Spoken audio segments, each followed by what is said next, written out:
Hi there, welcome to my YouTube channel. This is Tina from tinaheals.com, and if you have a Taurus Ascendant, a Gemini Moon and a Capricorn Sun, then this is your video. You have a 9th house Sun and a 2nd house Moon. Interesting.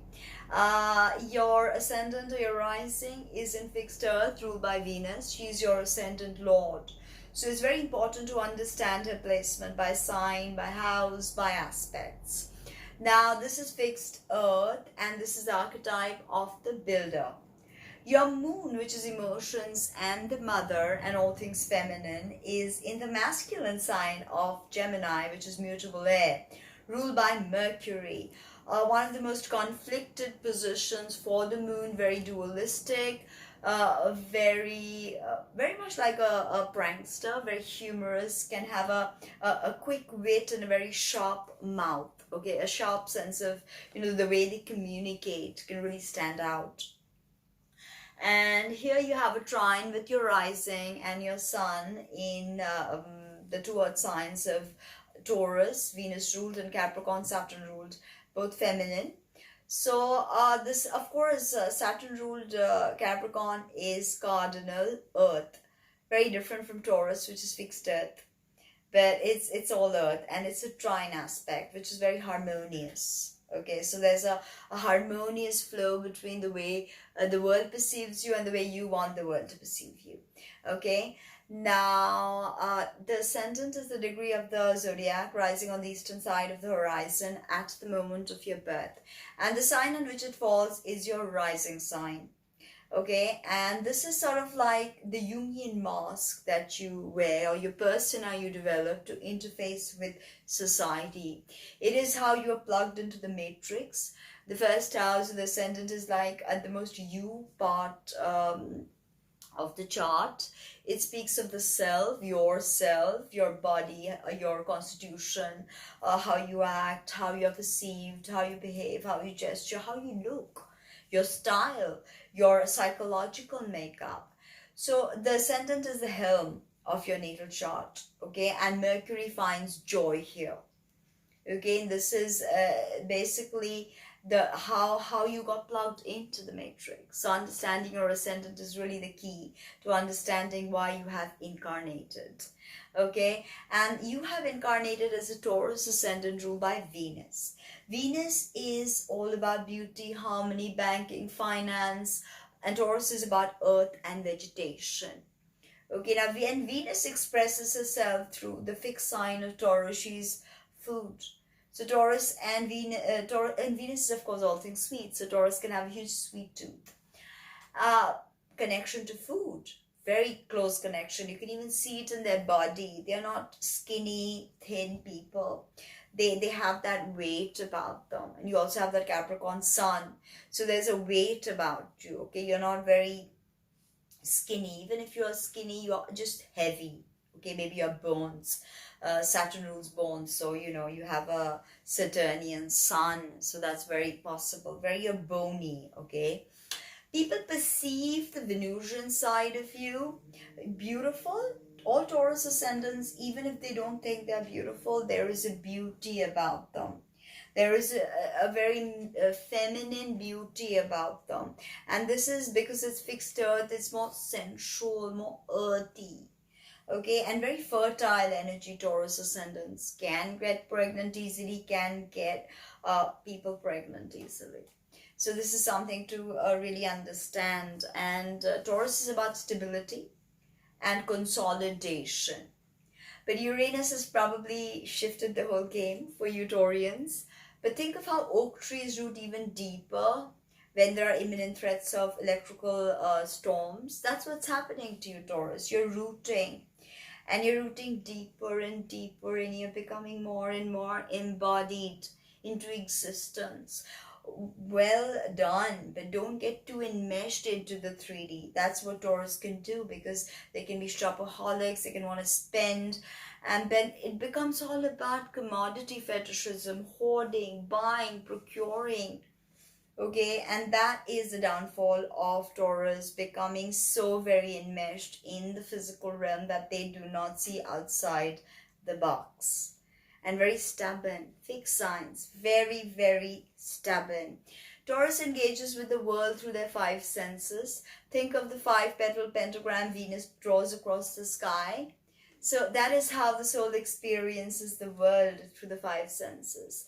Taurus likes to touch, likes to feel, likes to cook, very sensual in bed, very earthy, wants to please, takes their time, and all of that, okay?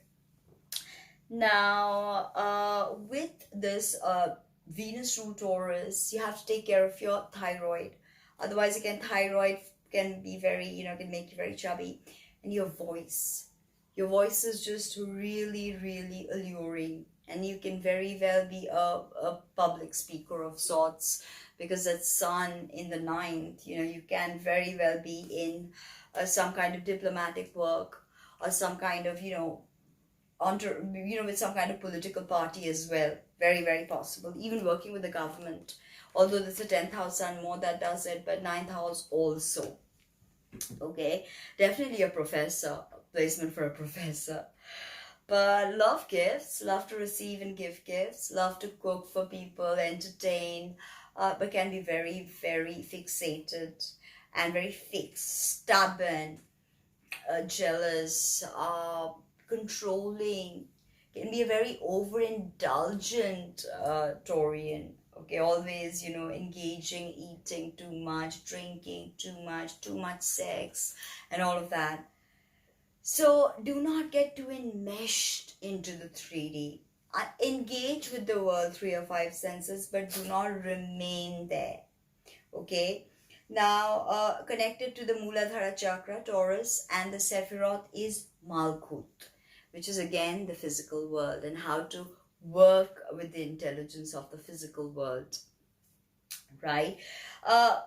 You can hold grudges forever. Never forget, never forgive. Think of Scorpio, your polarity. The Taurus also, okay, the bull, and can be violently angry.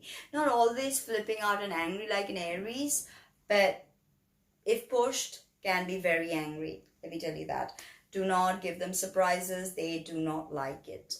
They want to know what's happening. They want to know what's planned, what's not, okay? Functionality, I think, is the key word the Taurus really likes. Sometimes the understanding of functionality can be twisted, and they may want all the best things, but they understand value. That's the key to this.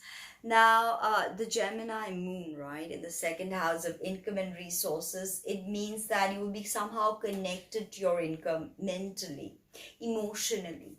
Moon is your emotions. It's how you connect your mother, your childhood, your everyday habit patterns, your imagination, your USP, your womb energy. Okay, so having a Mercurial moon can be very conflicted, because moon always shifts and flux and shifts and fluxes, and Mercury as well. Okay, two of the quickest moving planets, and they skip through. So emotions can run havoc, can be impetuous, can be, very spontaneous, very nimble, very agile. Mutable air scatters, and mutable is very impressionable and adaptable. So moon in Gemini is very adaptable. They can learn very many new things very quickly. This is the archetype of the communicator. So somehow you will be making money through communication, writing, making videos, anything, making money through communication.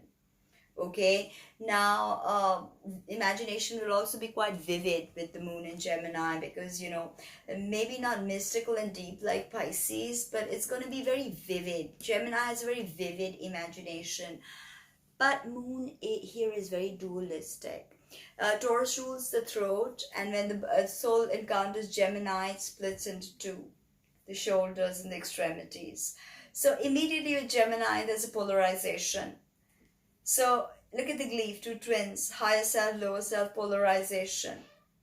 So the Gemini moon can be very polarized, and with Mercury retrogrades, they tend to get affected the most. Okay, and they can have meltdowns and real serious issues during such times. But with this, your mother can be a part of your income or can help you get resources, or your sister. Moon is also the sister. Somehow you need to definitely touch base with emotions, okay? And once you do this, you really unlock the key to creating abundance with your words, because you have all that sensitivity within you that, you know, your Gemini moon is definitely feeling, because Gemini can be very sensitive to energy. It is the first sign where communication is felt and expressed, and all signs are Gemini because everything deals with communication. So you can make money with communication. Public speaking could be good. That ninth house sun, maybe even talking all over the world as a sort of a motivator, because you have that throat with the Taurus, and you have the ability to communicate. You know, your moon is very agile in the way it thinks. It's very quick. The way you even express yourself is yang, because when the moon expresses herself, your emotions are very yang. You don't like to, you know, be soppy about it. Like, dust yourself off and try again. Relationships can be hard with this, and you may not be able to decide or concentrate. Can be very frivolous, can be very, you know, can be a cheater. Moon in Gemini, or but you have that earth. So tells me, no, not you. Okay, maybe some Taurus Ascendant, Gemini Moon, Gemini Sun, maybe, yeah. Okay, but not you. Or maybe even your last combination, Sagittarius Sun. So now the Sun is your father. It's your leadership skills. It's how you perceive yourself. The identity I am is the Sun. How you shine. Okay, how you project that internal key onto the world, the chi, your prana. And this for you is in the ninth house. Ninth house suns are very powerful suns, because here you are on top of the chart. You're always very visible. So the sun here is a very visible component, and is really giving you that visibility. And ninth house deals with higher education, foreigners, foreign travel, truth, justice. Yes, you could be a lawyer with this. You could be some sort of lawmaker, writer of law books, or, you know, even a professor that teaches about the judiciary or the legal system. You could even be a judge with this, that ninth house sun in Capricorn, trining that rising in Taurus. Taurus also likes fairness, because Venus is also very fair. Now Capricorn is cardinal earth, so it behaves very differently from fixed earth.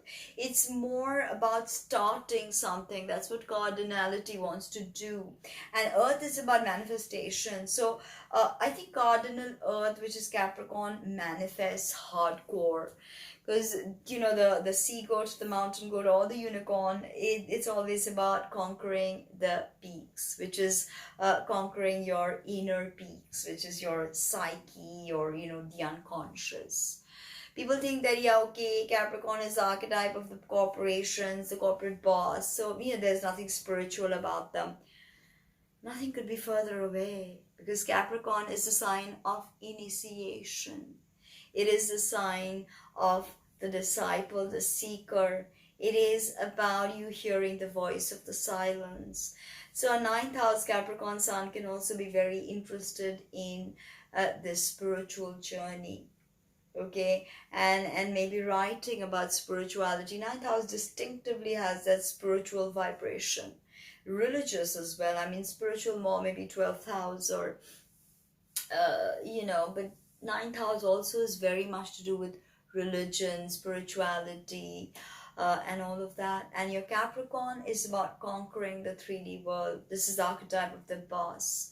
You don't take it lying down. So leave me a comment below to let me know if you enjoyed this video and if you agree with what I said. Hit the like button, comment, subscribe, and visit my website. Thank you.